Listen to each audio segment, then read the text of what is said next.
Less, huh? 2 months is a long time. Yeah. It is a long time. When we arrived here, the garden didn't have any plants. Really? Yeah, we did So that. this has always been your work. Yeah. That's nice. That's nice. Trying to make this our home. So we're gonna be beginning here in a few. So no pressure. No pressure. So this is the continuation of part 2 of the interview with Fred Sembatia, a local tour guide that we talked to about his experiences and what he provides as services. If you haven't listened to part 1, please go back to part 1 and then you will get to understand why we are sitting here with Vicent, who is also helping Fred Sembatia run this tour guide company. So, Vicent, welcome to the podcast. Thank you very much. I'm very pleased to be here. Thank you. We are pleased to have you. Can you tell us a few things about you, Vicent? Yeah, for sure. I'm Vicent Matthäus. I'm from Germany, Munich. I'm 23 years old and currently I'm volunteering here in Uganda for JEEP, Joint Energy and Environment Projects. And this is my last international experience before I start studying back when I'm home. Oh, that's interesting, Vicent. You say studies, then it leads me to wonder, how old are you? 23. 23 years old. And you're going for university after this? After this, yeah. Before I made an apprenticeship as a carpenter in Germany, but afterwards I have to study. How are you finding Uganda? So far, so good. Very diverse. Yes. A lot of variety going on here. Through my work at Jeep, I managed to travel a lot. I was in the south on the border to Rwanda 2 days ago, actually. And I did the Mount Elgon hike 2 weeks ago. So I've seen Mbale and the Sipi Falls and how the people live there on the countryside. And I was in PG and it's a huge contrast between Kampala, where I'm living at, and the people living on the countryside. Very, very detailed impression you have. I want to get what your impression is of the people themselves. Forget the landscape of Uganda and everything that it has. The people, how have they been? The Pearl of Africa.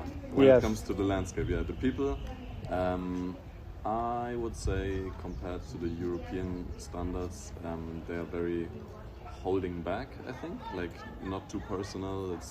I learned it's rude that you ask somebody for their age or like very personal questions. You always like be careful with each other, which is nice. They have a lot of respect about each other. I think somebody told me you never talk bad about somebody else behind their back. Yeah, Ugandans don't do that. Go on. There are always snakes everywhere. I would say lovely people. Like I'm feeling very welcomed here. Whenever I share a smile with someone, I get a smile back. Some people, of course, are not smiling a lot. Struggle more or less. It's a development country, which you can definitely feel as well. But funny people and good parties. Like people love to dance, people love to make music, and I enjoy myself. Have you had any sort of cultural shock? Have you had anything in you that feels like it's so different from Germany, what I'm used to this? And going back to the first week or days that you were here, what was it like adjusting to the life? Cultural, I wasn't shocked very much. I think the biggest shock was the infrastructure of Kampala. Infrastructure. When you like ride a boda and every ride is a near-death experience. It's crazy. Like that's literally crazy. I had problems like, how do I say? Deciding feeling relaxed here. Like I was always anxious. Under pressure, and always like stressed. Like there's so much going on at the same time. And people here, I think, have the same. Like Ugandans don't rest much. Like it's always a hustle for the people I know, which are working at least. And I respect that. So you haven't had any sort of culture shock that this is? Have you had any sicknesses, malaria or so? Not so far. Not so far. No. And how long have you been here again? 2 months now. 2 months now. So 60 days in, things are looking good. I would say so. Yeah, food. Definitely. How was the food? I had to get used to it at first. Like I love rice. I was in Asia last year a long time, and before I didn't like rice actually, but now I fell in love with rice. But the posho, I had to get That's used all to right. it For those of you who don't know what posho is, it is maize flour. So you grind the maize and then you get the flour of it. That's a posho. Yes, go on, please. Yeah, it's a bit plain, I'd say. Yeah, but, yes. Yeah, you always eat it with beans, and then matoke. I didn't like it first, but now I actually prefer matoke. Really? The cooking banana. Yes. It's a bit like potato mash. Somehow. Yes. A German friend told me that, and since then I always keep that in my mind. When I eat it. But yeah, besides that, I love the kitchen, like beef and chicken stews, the chicken in general, and I enjoy it. So far you would say you're feeling right at home in Uganda. How long do you intend to stay? I will stay until the end of August, and I would definitely say by now I feel at home here. Yeah. Oh, that's really nice. That's really nice. Do you see yourself coming back in the future? I would say so, yeah. You would say for now? For now, yeah. I mean, yeah. Fair enough. There's so much more to discover. So much more to discover. So we were talking to someone I would call a colleague earlier. I would like to know how you got in touch with Fred, how you get to know him, and what you guys probably are doing, if anything. All right. When I arrived here in Kampala on my first weekend, I attended a techno party from underground Kampala, and that's where I met him actually. And he came up to me like with his big smile, and I was like, you're a nice guy. So we got into a conversation, and he quickly told me about his past or where he's coming from, and I was very interested into that because the work I do here is mainly agriculture and renewable energies. So hearing about the people suffering in a third world country, of course there are slums and like street kids and whatsoever, so I wanted to see that. So my first approach to him was to show me around, like where he's from. I really wanted to see and dive in that world. And that's what we did. Like a week later, he showed me what he's doing with the kids, and it was pretty impressive. That's amazing. That's amazing. You know that he's now trying to build, or is running a tour guide company. He's told me that you have had some sort of input towards that. What could be the sort of advice you've given him, or what are you seeing in the future for him as an individual? For me, I think it was important that I realized he's good with people, like very warm-hearted and welcoming. And on the other hand, he grew up here, like he knows Kampala as his left pocket. That's how we say in Germany. You're very familiar with the area, and at the same time, he doesn't have a form of communication. No, like what's the word? Income, like regular income. Right. So I thought, like, okay, why should you not give him like an opportunity to make his passion a form of work? So he wasn't really familiar with I would say technology or the new words. Yes. So I like try to show him like how to set up flyers to reach out to people and like come up with a program you can offer to people, and like that's the goal now, to reach tourists and give them a good experience throughout Kampala. And a word to the tourists that have any sort of fear coming to Uganda. What would you say to them in terms of them trying to feel at home, or trying to feel like this is a place that is not described as it is on the news? You should definitely be prepared that it is adventurous when you haven't visited any third world country. Yes. But at the same time, I think if you don't go out late, or you don't drive with like random bodas, which are the taxi drivers and the motorbikes here, like you are mostly generally safe, I would say. So you shouldn't worry about that. With all the diseases, like just wash your hands and like all just the stay locals clean. Here, like, stay clean. The locals here survive as well. So you'll do too, and yeah, there's so much to see. Like, you shouldn't miss out on it. Have you not to paint any picture that is negative or whatsoever, it doesn't matter really. Realistically, have you had any situations where you felt unsafe or something stolen from you or anything like that?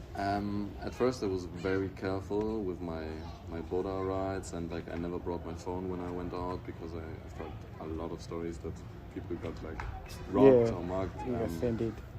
Mostly at night time when you drive home alone, and it doesn't even have to be the border guy, it could be organized crime somewhere. Yes. But as long as you stay on the main roads, I think you're mostly safe. Yep. The only thing is, like, we're sitting here in my garden now, and we have a wall which secures us more or less, which is 2 meters high. Yes. But throughout the last week, we got broken in 3 times. Broken in 3 times? Yeah, so the first time they stole my hiking shoes, which I left outside the door.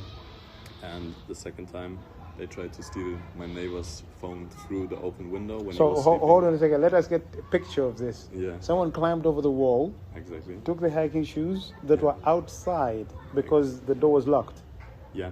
So if they had any chance to get in, they would have taken whatever was inside. Probably, most probably. And were you at home at this time? I was at home. You I were was at home? sleeping 1 meter next to it, and I didn't even hear Oh anything. my God. I'm so sorry. I shouldn't be laughing, but please go on. So your neighbor... And my neighbor woke up when they went with the flashlight into his room and like searched. This was for at stuff night? to steal. Yeah, at night when he was sleeping. So he woke up and like screamed at them like, you won't steal anything here whatsoever. So the guy ran away and climbed over this wall again, very quickly apparently. And the third time, they cracked open our window. They have a mechanism how you can close them from the inside, but they managed to open that from the outside. And the windows already have metals Locks. guarding, Yeah. So a full-grown human being can't go through, right? No, you can't go through the grids or They managed to open the window. Just the window, yeah. Did they take anything? No, there was nothing. Now, with what you said earlier, feeling safe really, and with these things happening in the last recent days, has your perspective changed? I mean, now we really consider getting a guard, but I think our house compared to other houses isn't very well secured, and you always have to be aware that you should have like your own security when you're at home. At least, like I want to sit in the garden and not be worried about somebody breaking in while I'm sitting there and get robbed. But I'm trying to leave it at the back of my head. Just be careful when I'm on the road or like on tour, and when I'm at home, I just want to relax and not think about that. Amazing. Do you go out often? On the weekends. On the weekends. And from Monday and Thursdays, I always attend like a game of poker, which is happening here in Bukoto. And I always come back late as well. But by now, I think I have a good sense for the right border guys. So I'm always just... A good sense for the right border guys. Yeah. Initially, you had only one. That was your guy who was riding you around, or? At first, I always used Safe Border. Yes. The app where you can pretty much be sure that this guy is clean. Yes. But by now, I just talk to them for a couple of minutes, and if they seem nice, and like they don't give you a price which is like super low, because then you should be careful as well. Hey, so hold on a second. I like how you say that. So you gauge your guy before you take him. You gauge him. You gauge the border guy. I talk to him. Yeah. I ask him like, how much would it be to go there? And if he says 3K, but the normal price is 5K, I'd be like, okay, no, that's too sketchy. Like, what do you want from me? Like, Have you turned down border guys because of something like this? Of course. But that's not enough for you to actually tell whether this guy is sketchy or not. It is not. Yeah, that's true. But in the end, I always trust in people who smile at me or like do a joke or whatsoever. Yes. And I also. It's a bit not superstitious, but I go for the looks. Like if somebody is wearing the vests from Safe Border or Faras, I mainly think those guys work for Safe Border as well. So that's a very superficial way of looking at things, but clearly makes a lot of sense. Yeah, for sure. Your own safety is very important. Very, very important. But you haven't had any issues with them, right? Nothing. No borders. Which is really nice. Yeah. How are you finding the scene on the outside? Are they playing your music, the kind of music you would expect? Because no one is playing German music in Uganda. That's true, but I think German music isn't the best to go out to, except you're talking about techno. Techno? Anyone playing techno? Yeah, there's this organization, Underground Kampala, which always organized one party every month and at like different locations, but they also do small locations or like occasions like today at kickoff. Oh, kickoff, you're going? Yes, probably. That's nice. I'll also be coming along. Right, I want to experience that as well. Yeah, it's a good place. To be fair, so you seem more at home than I am. You know, I don't know how you managed to do this. You seem more, are you very flexible as a person? I would say so, yeah. I adapt very quick, and I'm quickly comfortable in my surrounding. Yeah, I think because I was, as I said before, traveling last year, like for 1 year with just a backpack. And I had like my hammock with me and like slept in the jungle for nights and stuff. Is life very expensive in Uganda compared to other places you've been to? It's definitely on the lower end. It's definitely on the lower end. Yes. Like if you get food, like Ugandan shilling to euro, €1 is 4,300 Ugandan shilling, and you can get a good meal here for 4,400. Oh, nice. And that's a euro. And in Munich, like Munich is one of the most expensive cities in Germany. When it comes to rent for students, you should at least be able to pay 1,000 to 900 euros a month. At least. Yeah, at least that's the minimum. Wow, the contrast is huge. It's huge.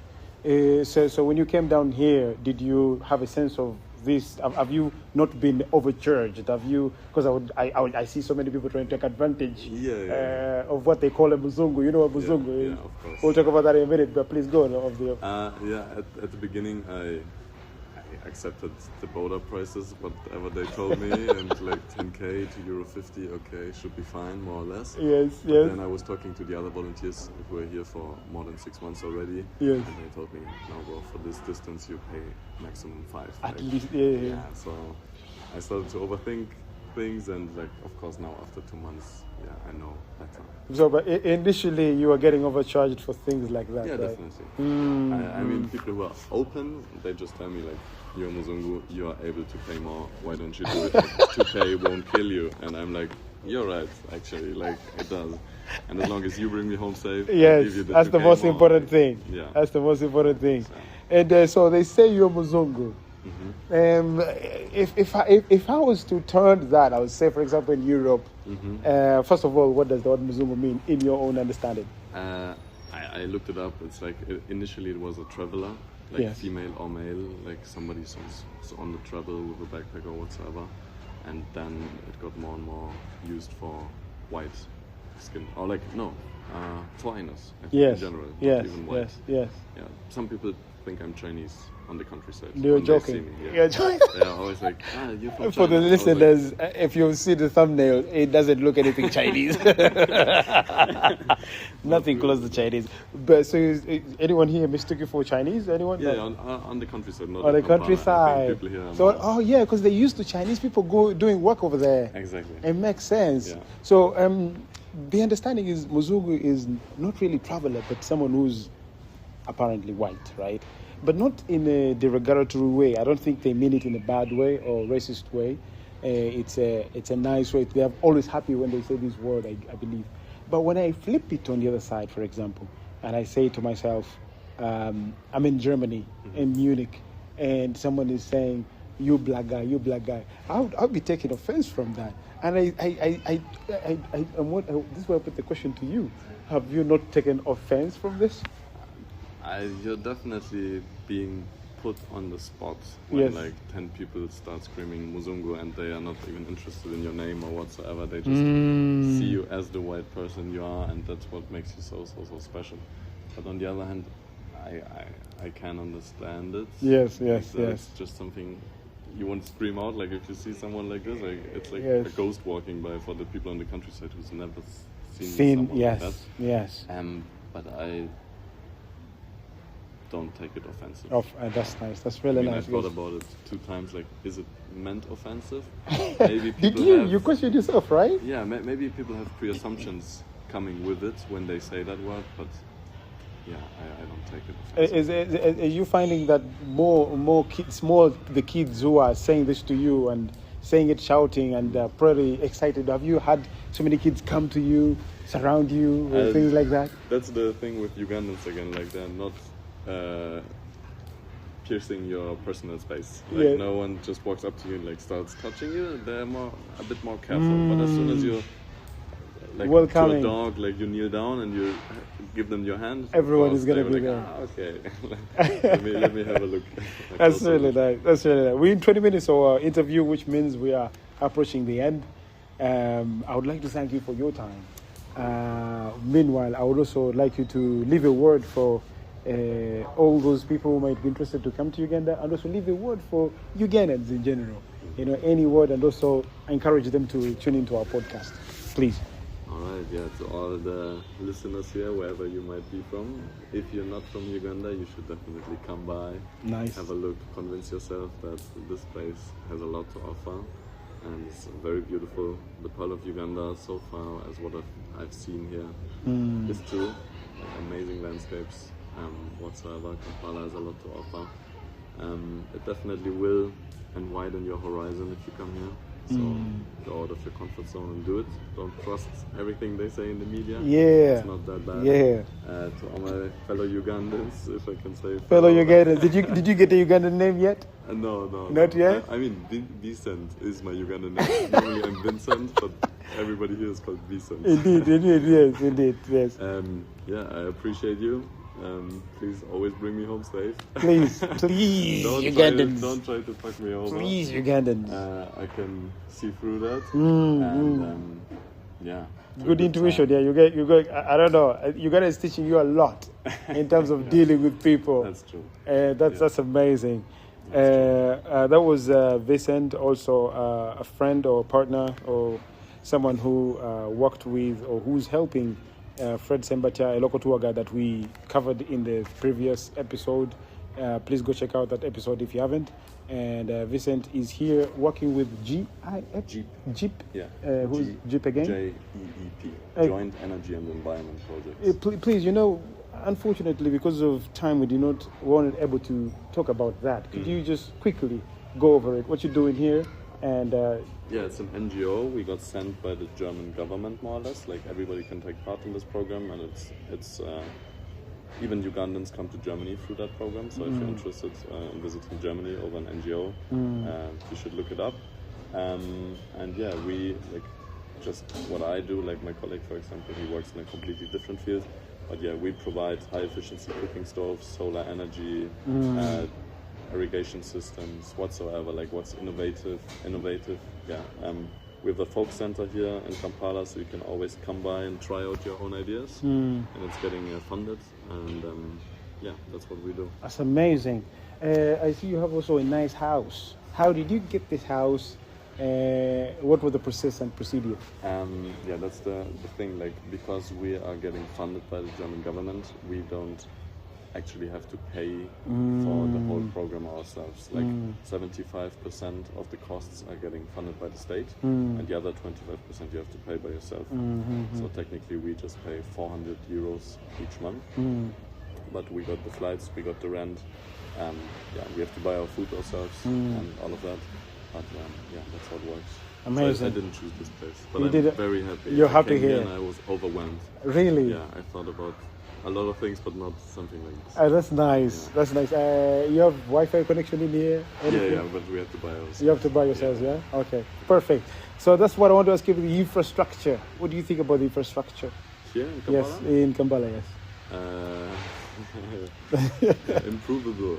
Improvable. Definitely. Could get better. Yeah, I mean, we are here in Chanja, and from the time that we stayed here for the last 2 months, there was already happening a lot. Like, they're building this road up here. Every day you see and hear people working. I think right now there's a big offensive from the government to build new streets and whatsoever. But yeah, still in general it's not good. Like, yeah, it could get we better. Have metros, we have buses. You just go in a bus which is led by the government. You pay €1 and you can go across the whole city. Here you always have to negotiate with a border guy who can't offer you a helmet, and it's pretty risky, but yeah. That's interesting you say that. You have to negotiate when you could actually just move across if the systems are working. Yeah, whatever you're hearing in the background is a dog, and that's very common here. It's something you'd hear everywhere. Well, but that was the interview, and I think that was an alarm for us to stop. Thank you very much for tuning in, and we'll be catching you in the next episode. Over and out.